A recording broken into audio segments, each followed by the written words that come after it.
Allez, on revient à Lorient. Voilà, ils ont fait ta merde, comme ils ont dit.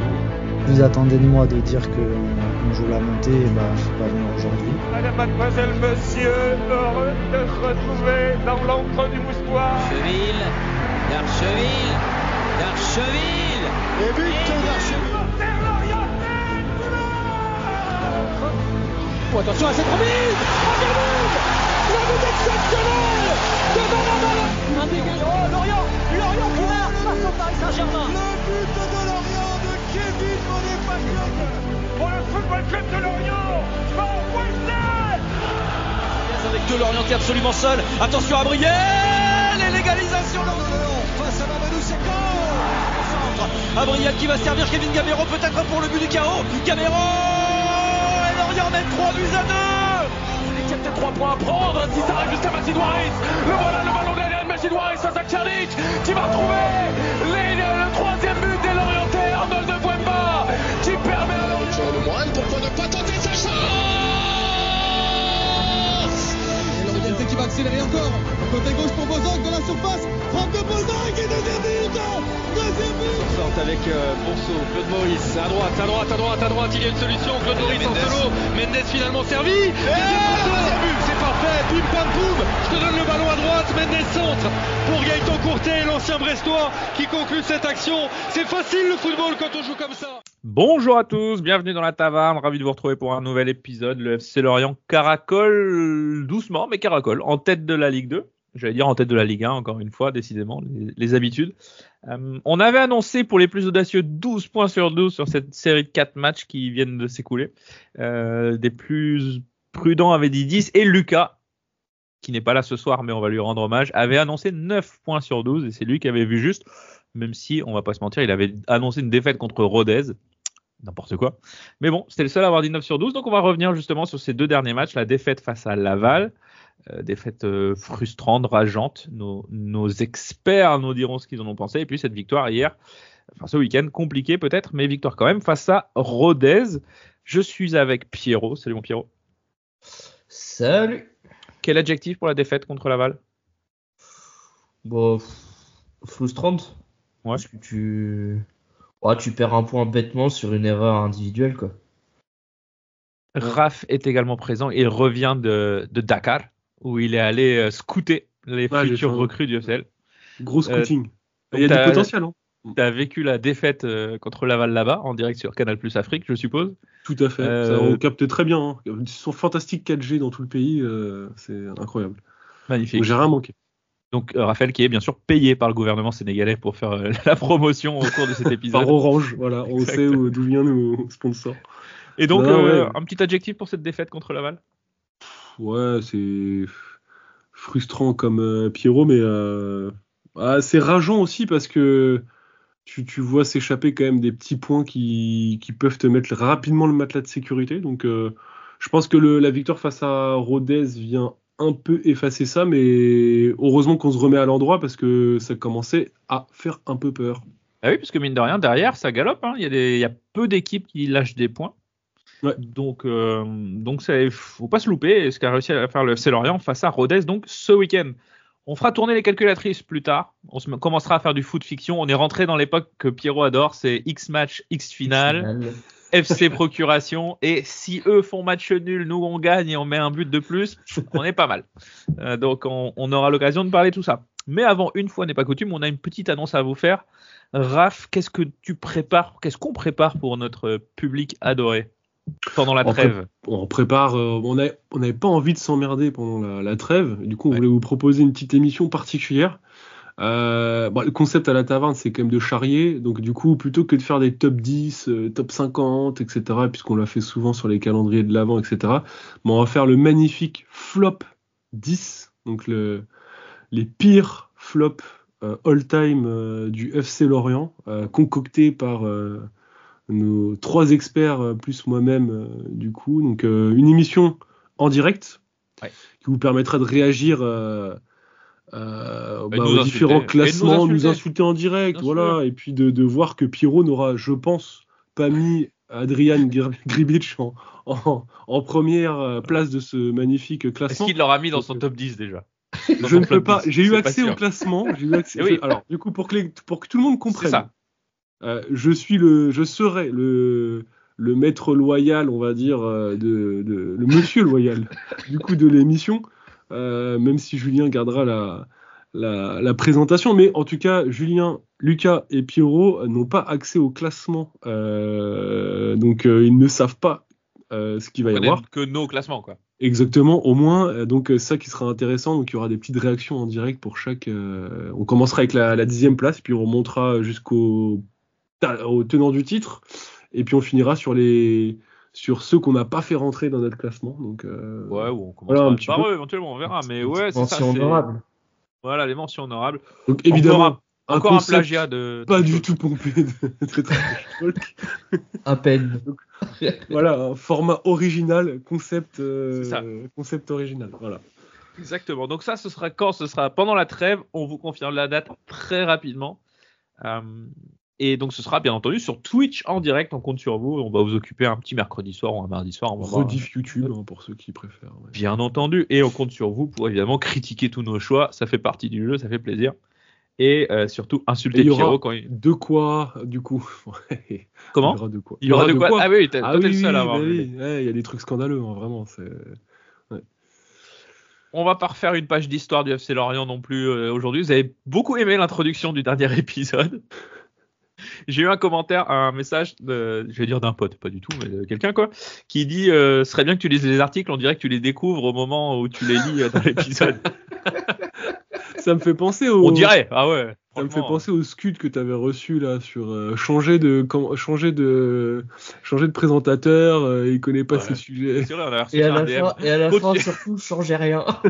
C'est ça. Changer de présentateur, il est mou, il transmet aucune énergie, mais changez rien les gars. Ok. C'est gentil. Après, on est ouvert à la critique, bien entendu. N'hésitez pas. D'ailleurs, si vous avez des suggestions de concepts à mettre en place, n'hésitez pas à nous suggérer. Oui, et puis on essaiera comme on l'a dit sur nos réseaux, d'essayer de faire Marama Veyrua, qu'on essaye tant bien que mal de contacter. Mais oui. Mais c'est ça, l'info, c'est ça. Marama Veyrua qui. Ouais, mais bon, voilà, c'est compliqué. Il publie une story en disant posez-nous des questions. Moi, je vois ça, donc le compte de la Taverne, je fais vas-y, on se fait une interview. Il fait ouais, pas de problème. Et après, le truc, c'est que c'est impossible de le contacter. Il y a aucun DM ouvert, il y a rien. Donc, faudrait peut-être passer. Il est où là? À Grenoble, non? Entraîneur? Ouais, Grenoble, ouais, GF30. Peut-être faudrait passer par le club de Grenoble, je sais pas. Si vous avez le 06 de Marama aussi, faites tourner éventuellement. Je suis preneur. Mais lui, il est chaud pour venir du coup. Ouais, ce serait pas mal, hein. Je sais pas ce que vous en pensez. Oui, dites-nous, mais. Ça reste un joueur qui a marqué le club assez. Ouais, et puis je trouve que fortement, tactiquement, il y avait vraiment une connexion aussi avec le style Gourcuff. Donc je trouve qu'il y a un petit truc aussi. Puis est-ce que c'était aussi un joueur, peut-être que tu t'attendais pas à ce qu'il vienne chez nous? Parce que Nantes, c'est une des stars du championnat de France à l'époque. Ouais. Puis il part à Nice, c'est ça, de mémoire? Tout à fait. Marama bloque les côtés, comme dirait Antonetti. Vous l'avez pas vu cette vidéo?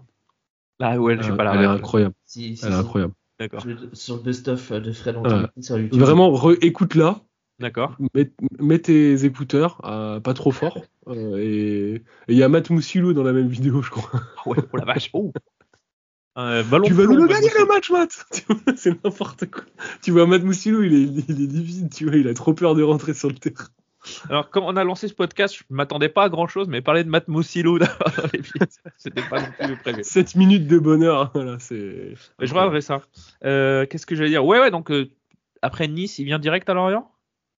Il me semble que oui, on n'a pas bossé le dossier. On n'a pas bossé le dossier. Ouais, mais je crois que oui. Le dossier, donc attends, ça se cherche vite fait. Mais en gros, moi, je sais qu'après chez nous, il va à Nancy déjà. Ouais, ça par contre, ça m'avait un peu dégoûté son choix de fin de carrière. Ouais, se barrer à Nancy, ça n'avait aucun sens. Il part sur un carton rouge. Ouais, c'est ça, Nice-Lorient. Nice-Lorient, il enchaîne. En 2007, il part de Nice, il arrive à Lorient. Donc, franchement, c'est un joueur que tu t'attends pas trop à voir débarquer chez toi, quoi. Ouais. Je trouve, il avait quand même une sacrée envergure à l'époque. Non, mais tu as souvent ce type de joueurs qui arrivent, mais plus tard dans leur carrière, et du coup, tu es toujours un peu déçu. Alors, il y en a certains, mais très peu dans nos flop 10 d'ailleurs, mais des joueurs un peu en fin de carrière. On a eu des Julie, des Marley, des choses un peu comme ça, tu vois. Bon, tu sais. Avec des réussites diverses, hein. Voilà, tout à fait. D'ailleurs, disclaimer, aucun de ces deux joueurs n'est dans notre flop 10. Mais Giuli a rien à faire dans un flop 10. tout à fait. Tu sais à quoi t'attendre, c'est ça le. Bon, Ouais, bref. par contre, je pensais que quelqu'un. Tu vois, Marley, je pensais que c'était un nom qui allait sortir dans les flops. Tu vois. Eh bien non. J'ai, comme diraient nos amis de Trash Talk, enfin nos amis, ils grattent à la porte. Le mec qui craque, il s'invente. On était encore avec eux hier soir au Grand Rex à Paris. On avait les invités premium, donc on voyait beaucoup mieux l'écran et tout. On était All-Star avec eux. Ouais. Donc non, il y a pas ce genre de joueur, donc on verra bien. Ouais, donc qu'est-ce qu'on disait? Oui, donc Giuli pour info, donc Lorient après il part à Nancy, mais il est prêté à Monaco une saison. Ensuite, Ouais, mais ça, c'était avant quand il était à Nice qu'il est prêté à Monaco. Non, c'est quand il est à Nancy, puisqu'il est prêté à Monaco entre 2011 et 2012. Ah oui. Ouais. J'aurais dit comme toi, hein, Pierrot, mais là j'ai ouvert Wikipédia. Ah, je pensais Et ensuite, que c'était à Nice, autant pour moi. Il est aussi prêté en Grèce à Pantrakikos. Alors là, là le surnom c'est les crocodiles. Oh, le club Voilà. obscur. Et peut-être une référence dans la ville de Komotini. Que je n'arriverai absolument pas à placer sur une carte. C'est dans la Macédoine orientale et Thrace. Voilà. Les fameux Thrace. Eh oui. Je sais pas s'il a laissé une trace, mais en tout cas. Ouais, elle était facile. Ouais. Et après, il part à Tahiti, évidemment. Bon, évidemment. Si on arrive à faire l'interview de Marama, une de mes premières questions, ce sera alors, Pantrakikos, c'était comment? Je pense que il devait y avoir un sacré projet sportif là-bas. Grosse audience, en tout cas. Sur le il était prêté, donc il y avait vraiment pas. Très chelou ce truc, il faudra qu'on lui pose la question. Bref, voilà, on va rentrer dans le vif du sujet, on n'a pas grand chose de plus à rajouter là-dessus. Let's go. On avait donc annoncé 12 sur 12 parce qu'on était chaud, on se posait déjà la question. Bon alors du coup le titre on le célèbre quand la Ligue 1 c'est fait. Et finalement, panne de réveil contre Laval, Pierrot, ça a foiré. Ouais, ça a foiré comme tu dis. On s'attendait à prendre une revanche sur le match aller quand même. C'était bien fait bouffer là-bas. Et moi je me disais qu'avec un peu d'orgueil quand même, on irait quand même les battre. On a plutôt entre guillemets dominé le match, mais on n'a clairement pas été décisif devant, mais clairement en panne d'inspiration devant comme on avait pu l'apercevoir sur le match d'avant à 3 il me semble. Ouais, c'est ça. Donc il y a une certaine continuité devant et puis derrière t'es quand même plutôt solide à part à la fin ou craquage de Formose Mendy qui prend pas d'informations, qui laisse le joueur partir tout seul dans son dos et en un contre un tranquille où Mvoko peut quasiment rien faire. Donc c'est compliqué, tu prends un but bête en fin de match comme ça. On aura un point de plus, c'est peut-être le point qui fera peut-être la différence à la fin, on sait pas. Donc c'est juste très très frustrant. Je fais un petit aparté. L'entrée de Formose Mendy à la 85e, pour moi, c'est le running gag de Pantalone. Michael Landreau. Ah, mais je trouve, alors déjà, c'est un changement landreauesque, ouais, mais je trouve, tu vois, chaque entraîneur faisait des trucs. Régis Lebris, si vous vous souvenez, c'était coup d'envoi, touche. Tout à fait, ouais. Ok, pourquoi pas. Landreau, c'était ses changements tactiques. Bon, Landreau, il y a tellement de trucs. Mais c'est là, pas ses changements, c'est carrément la compo de base, tu vois. Et Pantalone, là, c'est très Formose m'a dit, mais qui pleuve, qui neige, qui vente, tu gagnes, tu perds. Il y a 2-0, 8-0, tu perds 3-2. C'est pas grave. C'est son Formose à la 85e. Et bon, ça me fait marrer. Raph, on avait quand même souligné dans le dernier épisode, pour les auditeurs les plus attentifs, que, attention, les équipes savaient jouer le FC Lorient maintenant, bloc bas, on met le bus derrière, pour vulgariser, on met le bus derrière et on verra ce qui se passe. Que Lorient avait du mal, que contre 3, il avait fallu un miracle, que contre Pagis, il met sa frappe de 35 mètres. Contre Amiens, alors, il y avait eu un très grand Gertner en première mi-temps, mais pour marquer, il faut encore un miracle. Est-ce que finalement, ce traquenard face à Laval, on ne pouvait pas le voir venir vu le manque d'efficacité offensive de nos attaquants. Ouais, en fait, c'est le résumé d'un match où t'as pas la réussite de loin et t'as pas d'efficacité vraiment dans la surface. Donc en fait, c'est l'accumulation de tous les problèmes offensifs qu'on pouvait avoir qui se cristallisent sur un seul match. Donc pas de réussite, moins d'envie, moins de détermination, je trouve aussi un peu avec le frein à main. Peut-être aussi parce qu'on s'est rappelé qu'on avait été pris au piège de la même manière face à Laval à l'aller, parce que du coup j'ai l'impression qu'ils ont un peu joué avec les mêmes armes. La petite différence, c'est que Laval est quand même sorti au bout de la 60e au match aller. Là, ils étaient quand même beaucoup plus conservateurs. Mais au final, on se fait piéger un peu de la même manière. Donc, est-ce que les joueurs avaient ça en tête ? En tout cas, moi, je les ai sentis nettement moins entreprenants. On finit quand même avec une bonne quinzaine de tirs, mais c'était beaucoup plus poussif dans les intentions et ça s'est caractérisé avec très peu de grosses occasions de but. Donc, match assez terne quand même. Malgré, comme l'a dit Pierrot, une relative domination, ça n'a pas été terrible. Et puis, encore une fois, comme sur ces 3 matchs-là, 3 Amiens 3 et Laval. Je vais pas y arriver. Je suis à moitié malade, donc voilà. Je suis sur mon flow game. Encore une fois, les titulaires qui performent pas. Il faut attendre les remplaçants pour marquer. Alors contre Laval, ils n'ont pas réussi à marquer non plus, mais on observe que les titulaires ont du mal à performer sur cette série-là. Ouais, et j'ai envie de te dire, les titulaires, mais même un peu tout le monde, c'est offensivement au global. Moi, je trouve vraiment qu'on a du mal sur les ailes. Et puis, il y a un autre point, excusez-moi, mais c'est vrai que face à Laval, on va pas tout de suite parler du match de Laval, on était sur on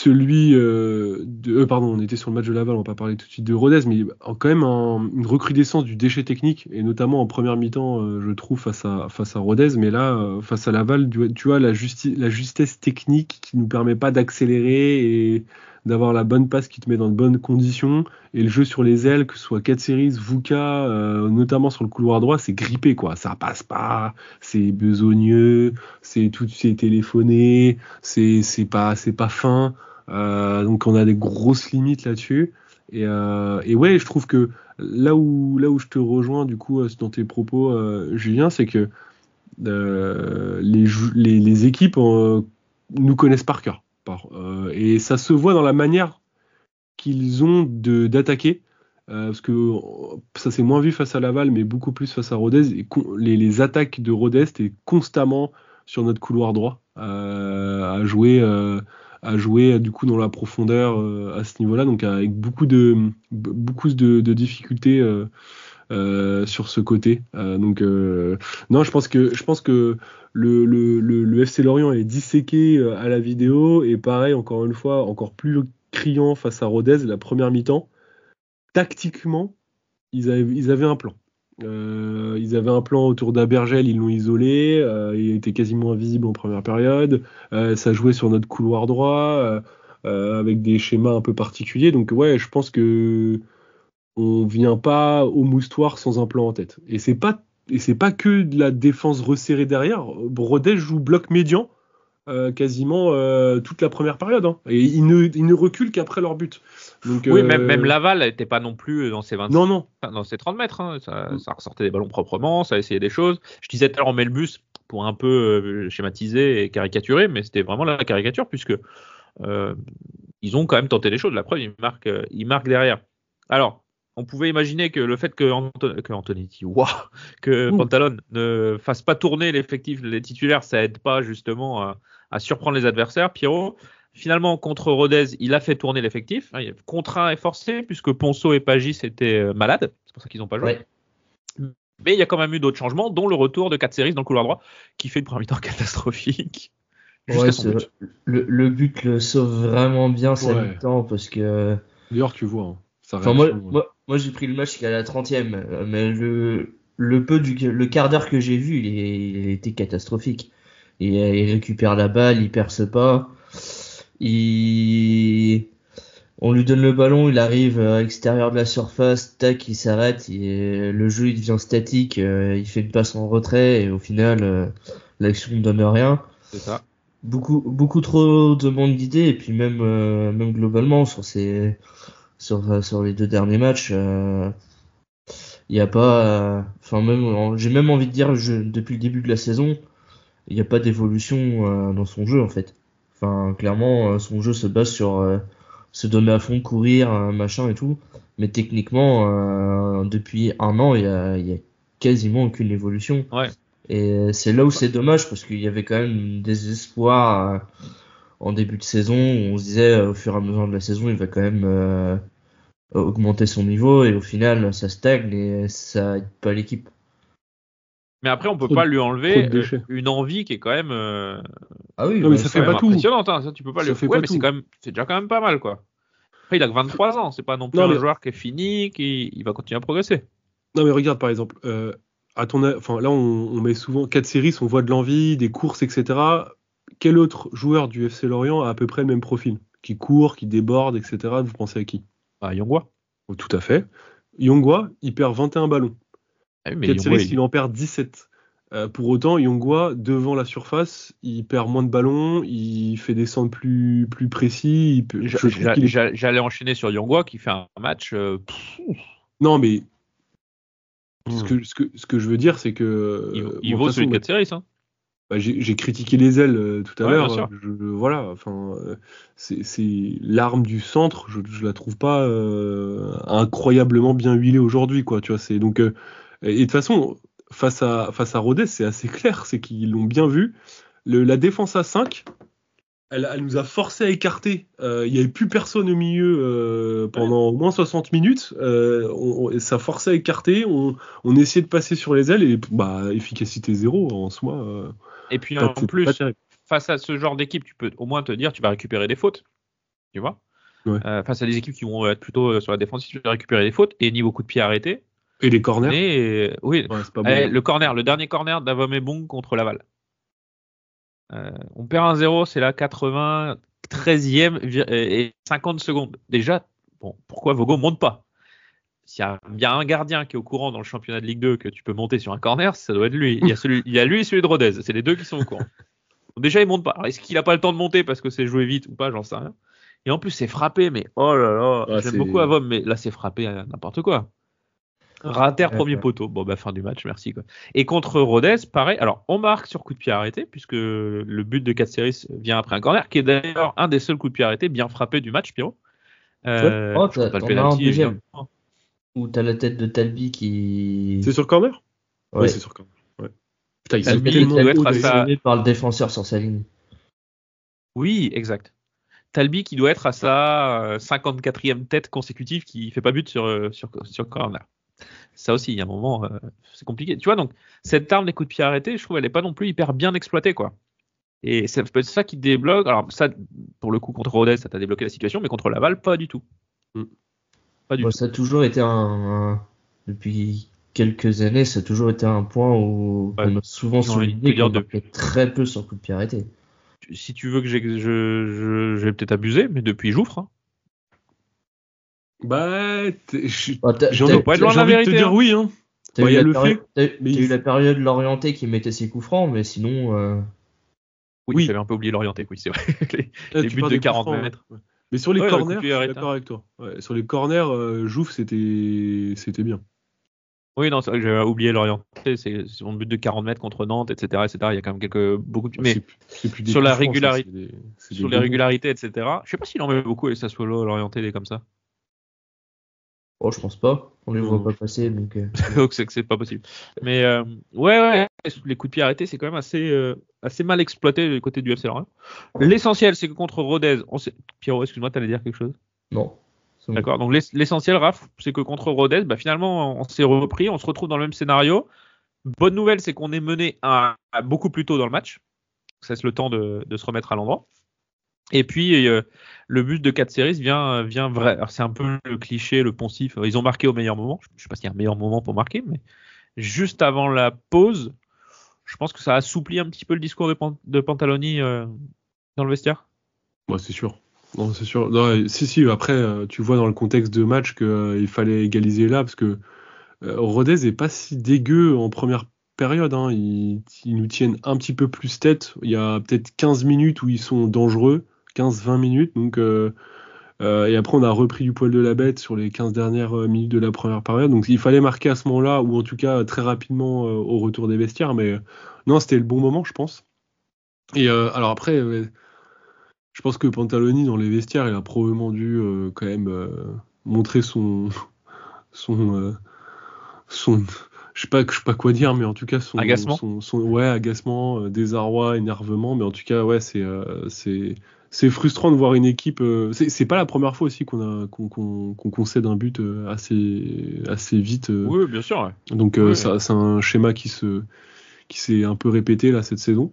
Donc retour des vestiaires plutôt cohérent et ça Avec a un commencé... changement important, c'est Tozin qui sort. Ouais, tout à fait. Ouais. Tozin qui avait été assez invisible hein, pendant la première mi-temps et qui est remplacé par, de mémoire, si je me trompe pas, je ne sais plus.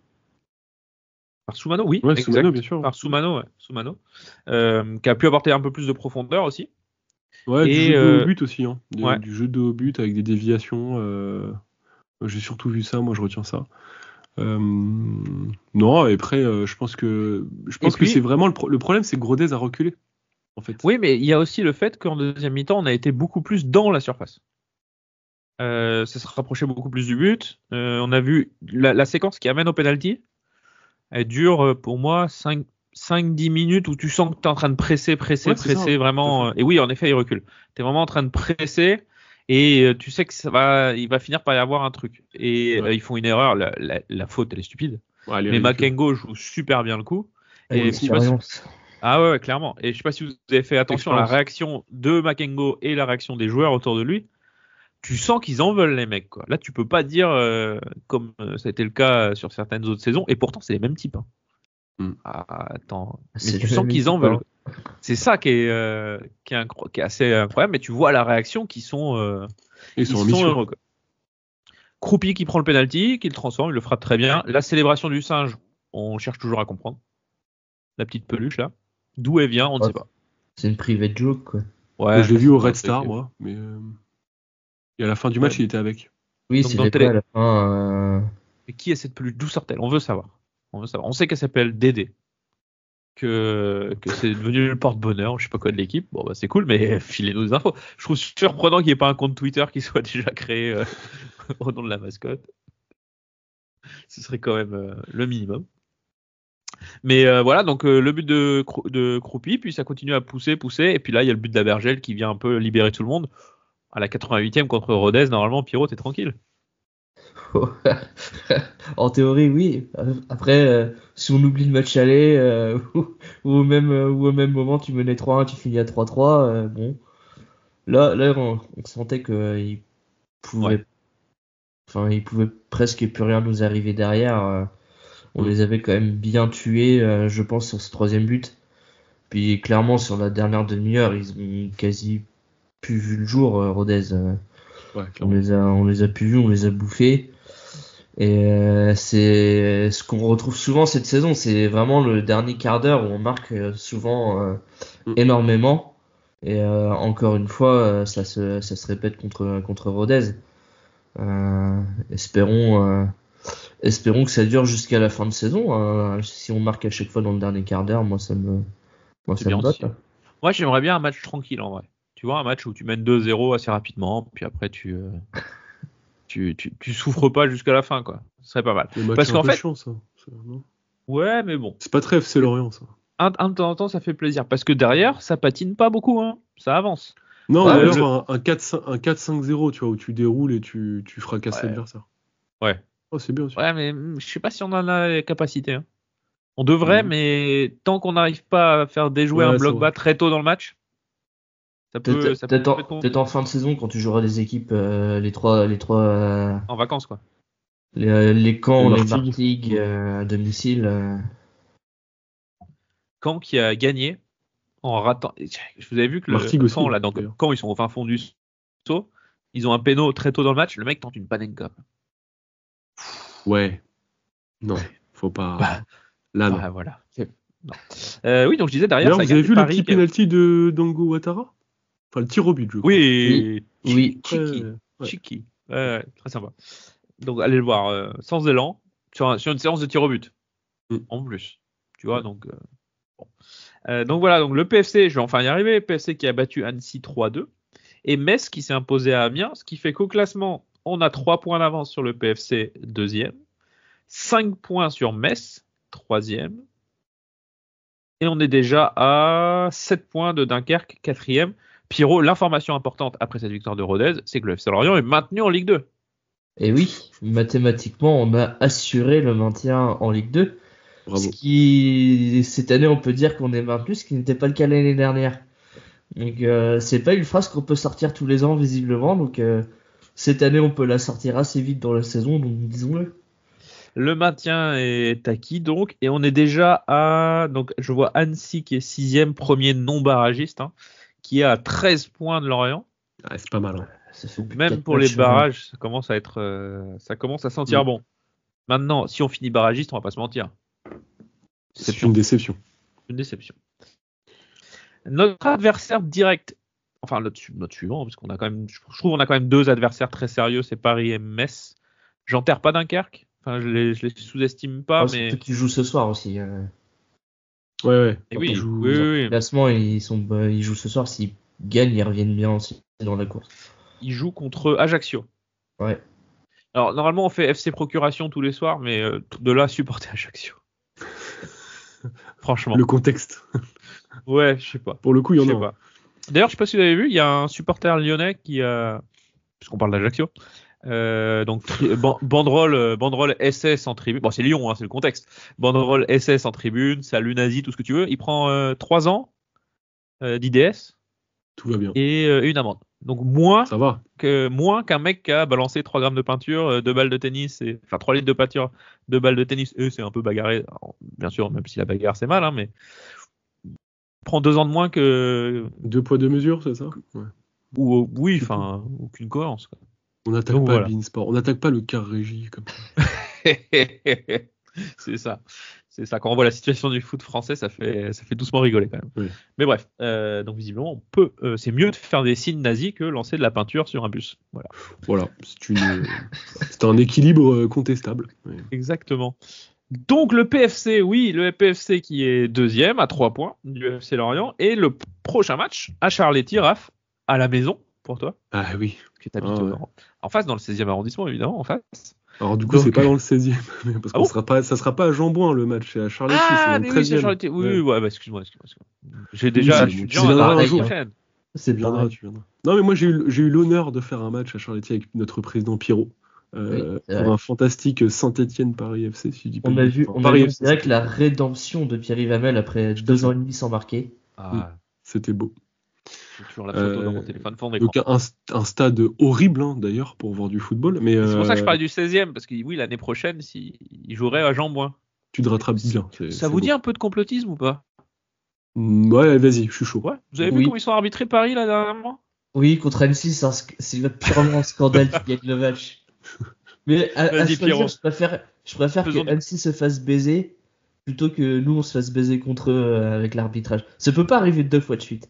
Vous pourrez ressortir cette phrase dès samedi soir. Je te jure.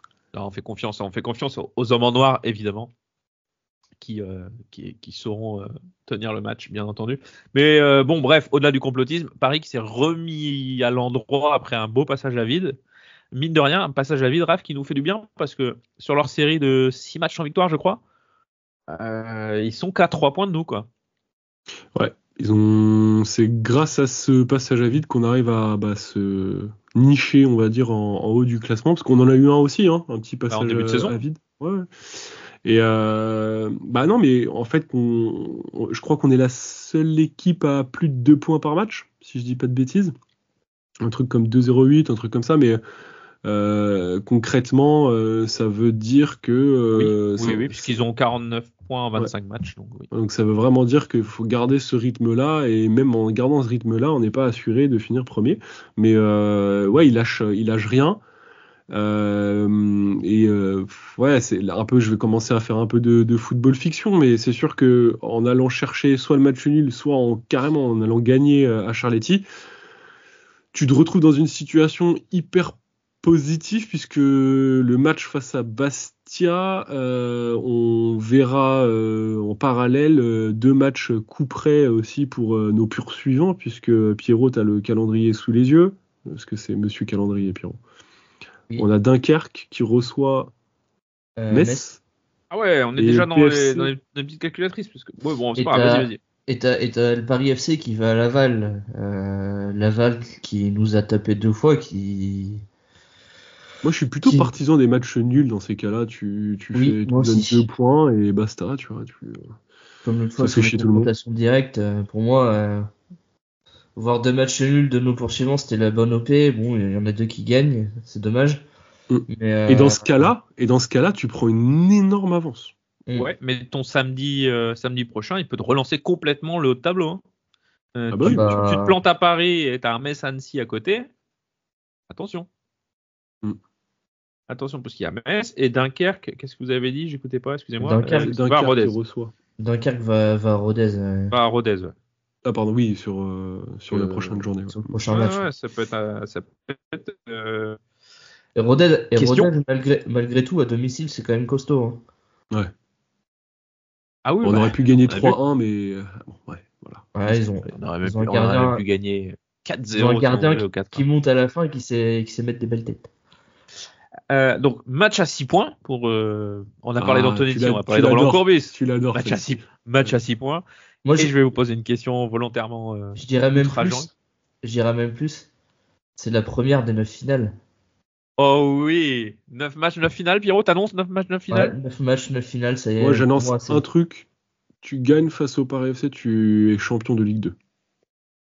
Alors, c'est le match. Alors, j'allais te dire, est-ce que c'est le match. Alors, moi, j'allais dire le match de la montée. Non, c'est le match de la première place. Ah ouais, carrément? Ouais. Bah, je suis C'est le pas d'accord avec toi. statement. Le FC Lorient gagne à Charletti, ils seront premiers. Ah, je sais pas, parce que derrière, faut voir ce que fait Metz aussi. Hein. Parce que si Metz gagne, t'as mis quoi? T'as 5 points d'écart avec Metz seulement? Ouais, remarque. Est-ce qu'on rejoue Metz, nous, d'ici la fin du. Non. On rejoue pas Metz. Ah, Non, ça mais commence à causer. T'as un petit enchaînement de 2 matchs à un moment donné où tu vas à l'extérieur à Guingamp et après Annecy Qui pique un peu. Surtout, ouais, ils vont à Dunkerque après. Comment? Surtout que Metz va à Dunkerque quand tu joues Bastia. Donc, Ouais, après, si Metz, ça peut gagner pas mal de matchs aussi, hein. Même les matchs où ils sont en difficulté, ils arrivent à gagner à la fin. Parce que le calendrier du PFC, il est pas mal. Hein. Moi, je vois plus Metz monter et revenir sur nous que Paris FC. Paris, une fois qu'ils ont joué Laval, ils reçoivent Caen, qui est Ouais. éclaté. Ensuite, ils jouent Clermont, éclaté. Ils vont à Grenoble, ils reçoivent Bastia, ils vont à Rodez, ils vont à Martigues et ils jouent à Ajaccio. Franchement, c'est un calendrier qui est pas désagréable. ouais, mais le nôtre aussi, il est bien. Ouais, bien sûr, mais on discute de dire que c'est le match du titre. Ouah. Non, mais je suis dans l'abus, mais c'est un peu. Oui, mais Enfin, t'aurais 8 points d'avance sur Paris FC. non, t'en aurais 8. Bah non, 6. Ah, on a qu'à 3, je suis con. C'est ça. Ah oui, match à 6 points. Ouais, Peut-être je me trompe, mais c'est Non, un mais match t'as à 6 raison. points. Et voilà, Ouais, ok. 6 points. Mais bon, 6 points, ça commence à devenir. ça commence à causer. Pour moi, match du titre, c'est peut-être tôt, mais la montée directe, elle est pas loin d'être. Le truc, c'est que si tu Si valides t'es face à sérieux Bastia, derrière, bien sûr. si tu valides face à Bastia 3 points et que ça partage les points sur les confrontations, franchement, là, t'as fait un énorme trou. Et il y a un avantage contre Paris, c'est que tu vas pas jouer une équipe bloc bas qui te pose des problèmes. Tu es à l'extérieur, tu es à Paris qui va vouloir probablement, qui va peut-être, en tout cas, ouvrir le jeu, ce qui devrait nous avantager. Bah, logiquement, c'est à eux c'est ceux qui sont derrière à 3 points, ceux qui ont le plus à. C'est clair. C'est eux qui ont le plus à gagner au final des deux Match équipes. nul, bon résultat? Oui. Je suis d'accord. Pour moi, oui. Vous signez pour un match nul ce soir là? Oui. Ouais. Ouais, bien sûr. Ouais. Ouais, parce que peu importe ce que fait Metz ou Dunkerque derrière, tu maintiens Paris à 3 points et tu te gardes un joker sur eux, donc c'est toujours important. Ouais, parce que là, en vrai, Metz-Dunkerque, on est pour qui? Non, c'est Metz-Annecy, pardon, excusez-moi. Il Metz-Annecy. faut faire 1-1, faut qu'ils se partagent les points. Ouais, on partage les points. Bon, après, Annecy est un peu plus décroché, si je dis pas de bêtises, non? Ouais, ils sont quand Ouais, même à mais 39, mais il y a les barrages. Bon, Ils sont dans la course pour la dernière place de barrage, donc avec Guingamp, ouais.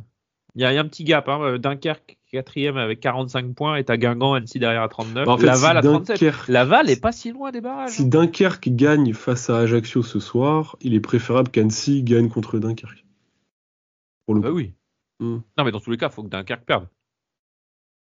Oui, mais sauf que dans la confrontation, non, t'as la confrontation Dunkerque-Metz, c'est ça? ouais. Donc Ok. ça, en vrai, match nul, très bien. Match nul, c'est parfait. Et basta, hein. Mais encore faut-il que nous, on gagne Bastia aussi, tu vois. Metz-Dunkerque, c'est quand ça? Ah oui, c'est le 15. D'accord, oui. Ah bah là, il faut le match nul, oui. Et Pour c'est moi, à Dunkerque en plus. Pour moi, même le match de Bastia, on n'en parle pas beaucoup, mais il est hyper important. On a bien vu à l'aller, mais à 11 contre 10, on n'a même pas su faire la différence. Donc, On rouvre le débat. non, mais On rouvre le débat. on va se retrouver, non, mais on va se retrouver dans un schéma comme on en a parlé tout à l'heure, avec probablement un bloc bas où ça va être compliqué de trouver des ouvertures. Après, de ce que j'ai entendu, enfin de ce que Monsieur Pantalone a dit en interview d'après-match, il a dit que vu qu'on était hyper prévisible, qu'il allait changer sa tactique au prochain match. Donc, Et quoi de mieux que Mohamed Bamba pour faire la différence Oui. devant? Qui était dans le groupe contre Rodez. Oui. Est-ce que ça peut être le facteur X? C'est une question d'un auditeur d'ailleurs. C'est Oui. vrai? Ah. Bah, Bon, Posé on le non, de créditera. la même manière. Tu peux le créditer, du coup, j'ai plus son nom sous les yeux. C'est Monsieur Est-ce que- Hugo Mosquito. Ah, bah, on le crédite avec plaisir. Donc, Mobamba, est-ce que ça peut être le facteur X? moi, je pense que oui, hein. Ouais, clairement. La détente dans la surface, la précision, c'est un des joueurs les plus cliniques chez nous, donc oui. Et Oui. tu le mets titulaire? Ouais, je le mets titulaire. Mais là, il y a Ouais. un joueur qu'il faut garder la stat inutile. Igor Silva, meilleur joueur de Ligue 2, 2,29 points par match. Notre amulette, Bah oui. notre fer à cheval, notre trèfle à Voilà. 4 feuilles. Voilà, Magnifique. c'est... Le GOAT. Autant la chanson qu'on a fait pour Panos, bon, elle a pas Ah ouais. fonctionné. Ouais. Ça a pas. Merde. Est-ce qu'on le mettrait pas en Capoeira, flop Igor 10, Silva. notre... Non, il est Non, pas la dans le chanson, top la 50. chanson. La chanson. Mais Igor Silva, Capoeira, Carnaval dans le couloir droit, c'est all time là. Ouais. Donc ouais, vous le mettez titulaire contre Paris d'entrée là. Ouais. Si physiquement il est apte à pouvoir être Bah. titulaire, moi, il y a aucun Du souci. coup, tu chamboules ta compo là. Bah oui. Donc sur quoi tu pars? Moi, je repars sur un espèce de 4-4-2. Enfin, en tout cas, il repart pas sur un 4-1-4-1. Je pense que ça, c'est terminé. Il a dit à demi-mot que c'était terminé, clairement. Ou Et alors pour c'est moi, un bon vieux bluff quoi. Ouais, ça pour peut être moi- un bluff. Peut-être pas en début de match, mais peut-être le changer plus vite dans le match. Et Ça peut être un bluff, mais en tout cas, avec un Bamba qui a pas joué depuis 3-4 mois, tu peux pas l'analyser et savoir ce que tu vas faire avec lui. Donc, c'est un avantage pour toi de pouvoir le mettre d'entrée et que l'adversaire sait pas ce que tu vas faire. moi, j'ai quand même Voilà. souvenir d'un match aller face à Paris où au milieu de terrain, on les a quand même bien Bien éteint. fait chier. Ouais. Ouais. Et on avait Ponceau, Avomebong, Abergel en triangle dans un 4-1-4-1. Hein. Avec Pagis à gauche, Katsiris à droite et Tozin dans l'axe. Avom est bon Ça qui va. a sorti le maillot du short. Je suis pas du Et tout on avait- satisfait de cette décision. C'est vrai. Je trouvais Et il y on avait avait un petit éteint, style à du Benny coup- Pelé qui était cool. Ouais, il y avait un petit flow maillot rentré dans le short très Ah, habituel. Ouais, il faut le remettre. Si tu nous Et on a- écoutes, Arthur.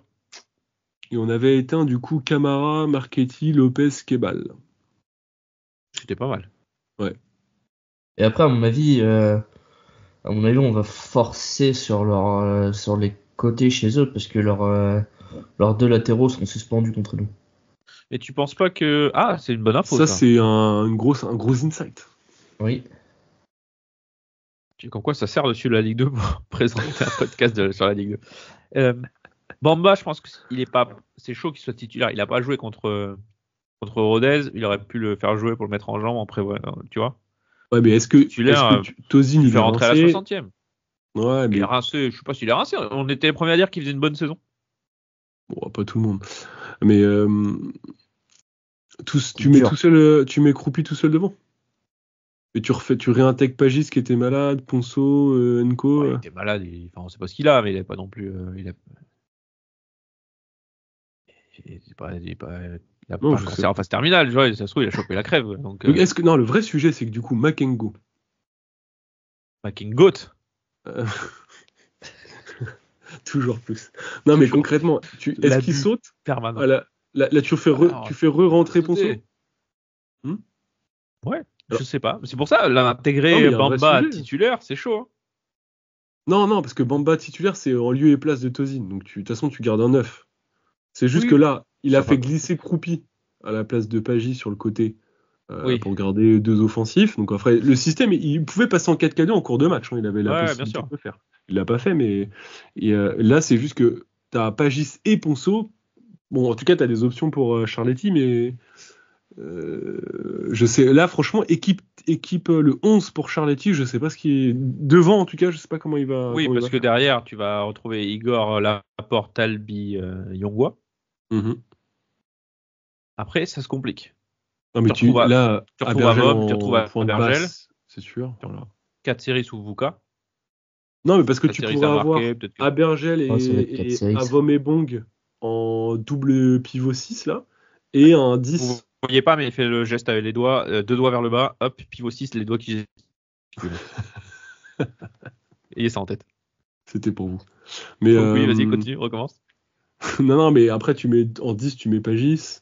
Et puis après, on n'a pas d'ailier, putain. C'est toujours ça le problème. Ouais, t'as pas d'ailier. Si à droite, tu mets Katseris. C'est pas un ailier. Techniquement. Oui, mais lui ou Vuka, c'est les joueurs-là qui vont le jouer. Les deux sont. Vuka est plus un ailier que Katseris. C'est dur le football. Quoi. Et à gauche, tu mets qui? C'est dur le football. Il remet Ponceau à gauche. Ouais. Qui joue pas comme un ailier. Pas un ailier débordement, mais c'est ce qu'il fait depuis le début de saison. Donc c'est Makengout, là, pour le coup. C'est le problème. Après, tu peux faire Makengin à la 60e aussi. Moi, je vois plus un. De toute façon, Pagis, il sort à la 60e systématiquement. Comme Katseris, ils ont un abonnement. D'ailleurs, Katseris, ça fait plus que d'habitude. Il était complètement cramasse. Incroyable. C'est ça. Donc, il aura un jour de récup. Un jour de récup à poser. J'ai bien aimé cette vanne. Pentecôte, lui, il travaille pas. Il fait pas la journée de solidarité à la Pentecôte. Il a fait le carton. Mais moi, je suis comme Raph. Au milieu, je mets Abergel, Avom. Et après, moi, côté gauche, je mets Pagis. Côté droit, Katseris. Je fais redescendre un petit cran Croupi et Bamba en pointe. Ouais, ça me plaît, ça. Plus offensif. Mais ça veut dire que tu vas à Paris en posant sur la table, quoi. Et tu peux le moduler en 4-4-2 en cours de match. Ouais. Un petit prono pour ce PFC FCL, le choc au sommet, ce sera samedi à 14h. J'aime bien cet horaire de samedi 14h. Pour regarder, c'est sympa. Pour les déplacements, c'est moins cool, mais pour regarder, c'est sympa. C'est bien. Enfin, ça dépend. Quand tu vas à Paris, tu pars à 5-6 heures du matin, tu reviens, il est minuit, c'est quand même pas mal. Ça fait une bonne journée, quoi. Ouais, mais bon, c'est mieux que d'aller à 21h, tu prends une nuit d'hôtel, tu vois, ça te coûte moins cher. Ouais, c'est vrai aussi. Vu comme ça. Un petit prono. D'ailleurs, Pierrot, tu seras au match? Non, je serai à l'étranger, je serai à Athènes. Ah bah tu vas sur les traces de Marama. Ouais, et j'ai sur les traces de Panos. Magnifique. Ah, de Panos, d'accord, ok, magnifique. Et toi, Raph? Ah bah je serai en parkage avec les Merlus de Paris. Magnifique. On sera près de 150 Merlus de Paris. Magnifique. Je vais chercher des vannes à faire sur les CSP+. Les médicaments pour leur effet. Ça va être le plus gros parkage de la saison. Hein. Oui, c'est logique. J'ai hâte de voir visuellement ce que ça va donner surtout. Bah, le parquage fait 1056 places exactement, réparties en deux niveaux. Tu vas pas remplir. Non, non, il n'y aura pas 1000. Au mieux, on fait 600-700, je pense. Ouais. Oh, c'est déjà costaud. Hein. Il y a déjà 300 côté club, il y a 300 contre-marques déjà vendues. Je pense qu'ils vont en rajouter quelques-unes de plus d'ici fin de semaine. Nous, on est 150. Les MU arrivent avec un bus, donc quasi 70, plus les gens sur place, où ils seront une petite centaine. Et puis après, il y a tous les indépendants. Mais bon, ça veut dire que c'est soit contre-marque, soit chez nous maintenant. Il n'y a plus de place. Ah ouais? Place ailleurs, ouais. Je suis sur Skyscanner où on se parle.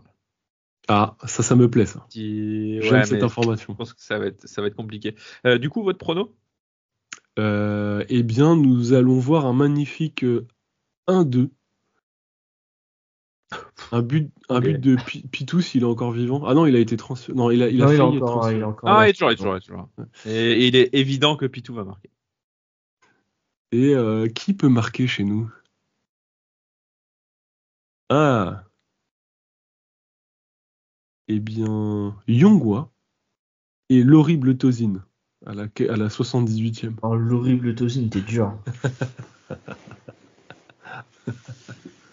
Moi, je vois. Les billets d'avion sont un peu chers quand même pour l'aller-retour. Hein. Moi, je vois un petit 1-0 de Lorient. Petit but sur moi, je vais vous dire penalty. un 2. Non. Je vais dire 2-2. Match nul. Ouais, qui nous arrange. On égalise. En parlant de but, suspense. etc., il serait peut-être pas mal de soigner aussi cette différence de but, qui n'est pas vilaine, bien entendu. Mais on est juste derrière Metz. Enfin, parmi les leaders, on va dire. Enfin, même d'ailleurs de tout le championnat. Metz est plus 21, nous on est à plus 20. Je trouve que ce serait pas mal de soigner cette petite différence de but qui peut être une petite option en fin de saison si jamais ça se soignera on pas. s'y connaît en différence de but. C'est ça. Je suis pas sûr qu'on va remonter 7 buts.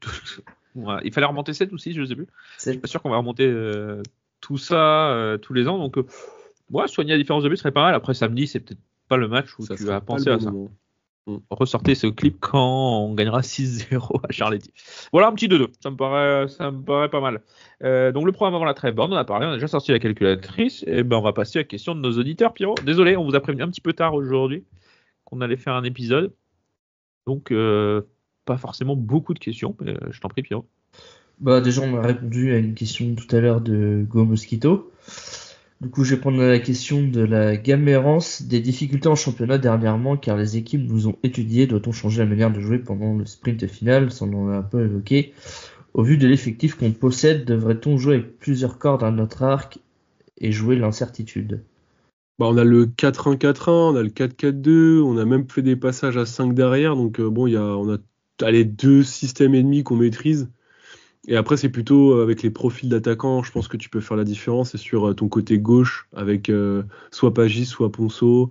Et après, au cœur du jeu, c'est soit Makengo, soit pas Makengo en fonction de l'équipe défensive que tu as envie d'avoir. Concrètement, c'est ça les options. Puis après, tu as Vuka peut-être pour plus petit périmètre. Et puis 4 Siris, on va dire, pour plus des jeux en contre. Voilà, franchement, c'est ça les ajustements. T'as bien résumé. Et autre question de Catserigno, un mot qualifiant la partie de saison entre le match à Laval à l'extérieur, donc depuis début janvier, grosso modo, à ici. Un petit rhume des fesses, je pense, sur cette période. Donc concrètement, c'était pas terrible. Ouais, mais de mémoire, c'est faux, j'ai le calendrier sous les yeux, c'est 9 matchs de championnat. Tu fais un enchaînement de 5 victoires. Hein. Et t'en gagnes 6 sur les 9. Rhume des fesses, je veux bien, mais 6 sur 9, c'est pas mal. Non, mais je cristallise plus la petite période de léger flottement. Et tu fais nul contre. Mais est-ce que Pierrot, c'est peut-être ce que tu allais dire? C'est dans le contenu. Pour moi, c'est la tache noire de cette période, c'est la Coupe de France. Oui, voilà. Bah oui, mais c'est vrai. Quand tu vois le tirage que tu auras pu avoir jusqu'au bout, ça me... Ouais, mais ça, à la limite, c'est même pas ça, parce que le tirage, si c'est, tu vas pas remplacer la boule Cannes par la boule Lorient, si tu veux. Parce que t'as l'ordre alphabétique, t'as machin. Mais quand tu vois le tableau, comment il est ouvert, tu peux avoir que des regrets.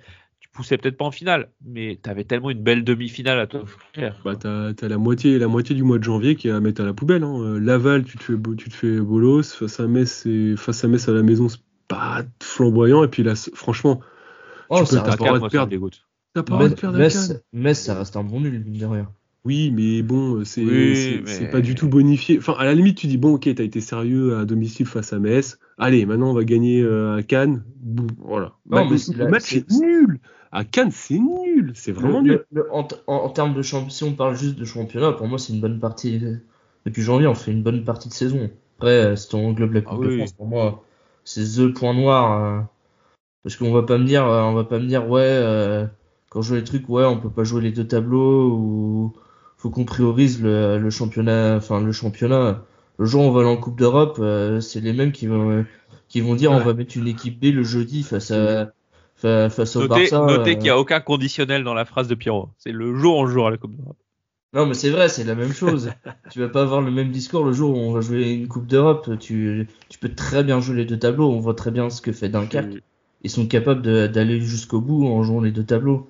Bravo à eux. Ouais, mais ils sont derrière nous au classement. Ouais, mais attends, on n'a pas le même budget, on n'a pas les mêmes joueurs, on n'a pas la même profondeur d'effectif aussi. Hein. T'as raison. Moi, cette défaite en coupe, ça va être. Tu vois, on va monter, on monte, on est champion et tout. Génial. Faut pas cracher dans la soupe. Extra. Non, bien sûr. Il y aura quand même ce petit mais dans la saison. Qui est minime. Si t'as le titre de Ligue 2 et que tu remontes sans éponge passée. Mais c'est vrai. Ouais, non, tu mets une note, t'es à 9,80 sur la saison, quoi. Ouais, 9. Sur 10. 9,80.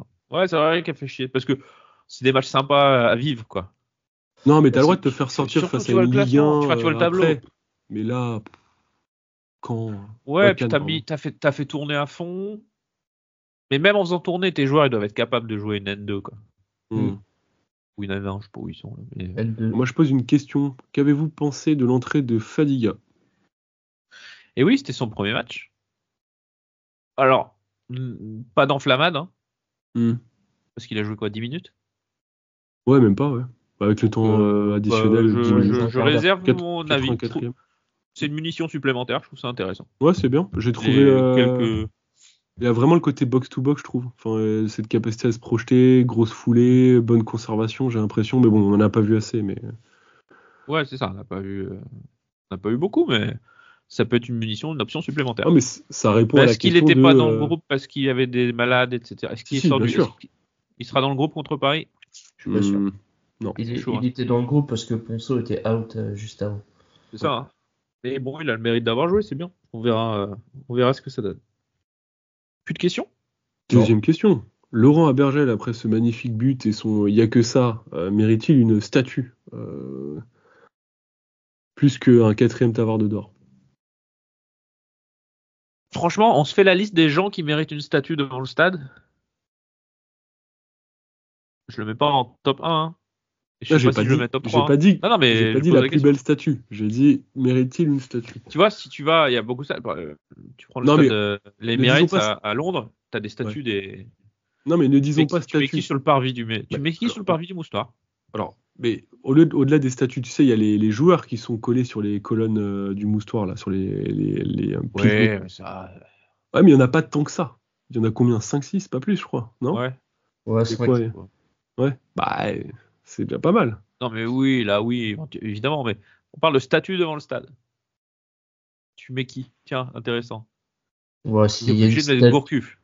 Voilà, s'il y a une statue à mettre, c'est Gourcuff et c'est tout, en fait. Ah ouais, c'est tout ?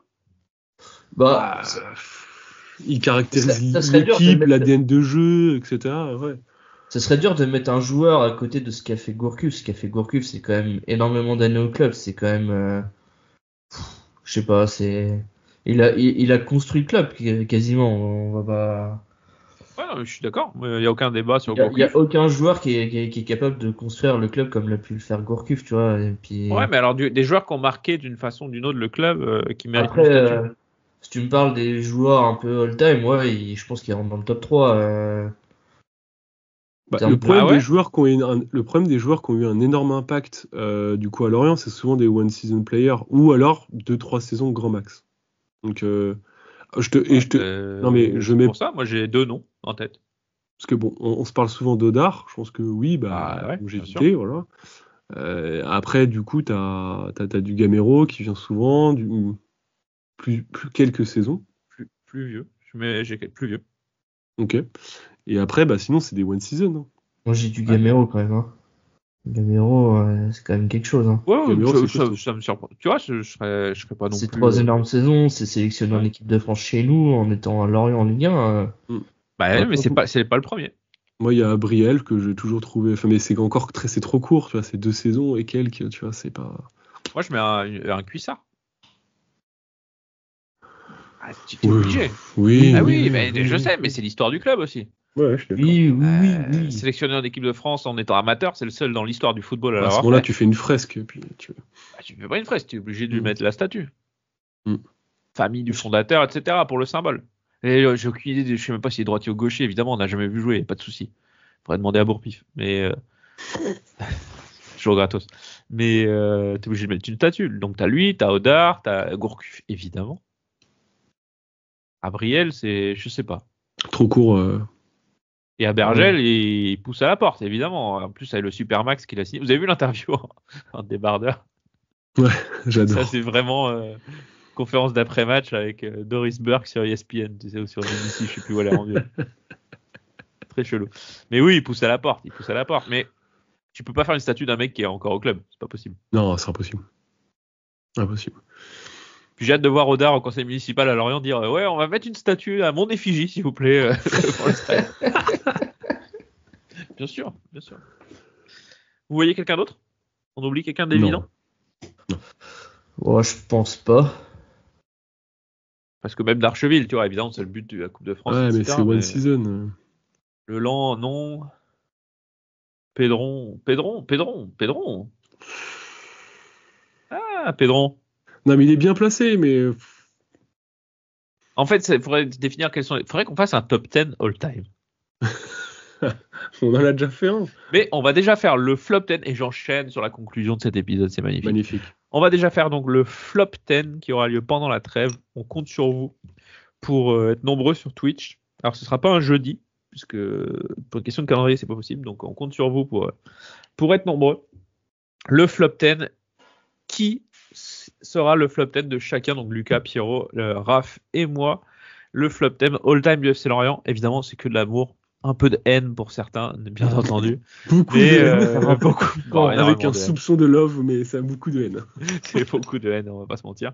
Donc voilà, ce sera en direct sur Twitch, probablement sur les coups de 21h. Pendant la trêve, la date, on la communique très rapidement sur les réseaux sociaux. Et puis l'actualité immédiate, ça va être évidemment ce match au sommet. On a vraiment hâte d'y être. Samedi, 14h, à Charletti contre le PSC. Le Raph t'a pronostiqué une victoire, Pierrot un match nul, si je dis pas de bêtises. Non, petite victoire 1-0 sur petite victoire, moi le match nul. Lucas me fait passer un DM, il me dit qu'il prévoit une victoire du PFC 3-0. Voilà, donc source non officielle. On espère qu'il se trompe. Voilà, bah écoutez, merci à tous, un épisode très rapide, mais ça faisait un moment qu'on ne s'était pas vu, on avait hâte de vous revoir. N'hésitez pas à liker cet épisode. Laissez des commentaires. On vous a dit en début d'épisode, si vous avez des concepts à nous donner, donnez-les, on va faire ce qu'on peut. On est en train de travailler sur quelques projets, on vous tient au courant comme d'habitude. D'ici là, bah écoutez, prenez soin de vous. Moi, je vais prendre une aspirine, j'ai un rhume. Je suis Michael Jordan après le flu game. Là. Alors, ça va, la comparaison à peine flatteuse. Ou le hangover game, on ne sait pas. Sinon, dans le genre comparé, il y avait des Celtics, Paul Pierce, qui sort sur une chaise roulante, tu sais, genre j'ai tout donné et tout, alors qu'en fait il s'était juste chié dessus pendant le match. C'est ça la réalité derrière. T'as pas un mec qui se fait le tendon d'Achille, mais est-ce que c'est pas Kobe? C'est Kobe. Ouais, c'est Kobe. Le tendon d'Achille fait 2 secondes. Je me vais lancer. Ouais, je me vais lancer et j'y vais. Voilà, Mamba Mentality. J'avais la Mamba Mentality ce soir. Avec les Thompson qui l'a fait aussi. Ah oui. Mais mais Thompson à Kobe. Ah moi, respect. On commence à faire du trash talk vraiment là. Donc. Oui, là faut arrêter. Arrêtons là. Voilà. Arrêtons là. Merci à tous, Raph, Pierrot, merci beaucoup. Et puis on vous dit à bientôt. Ciao, ciao. Ciao, ciao. Salut.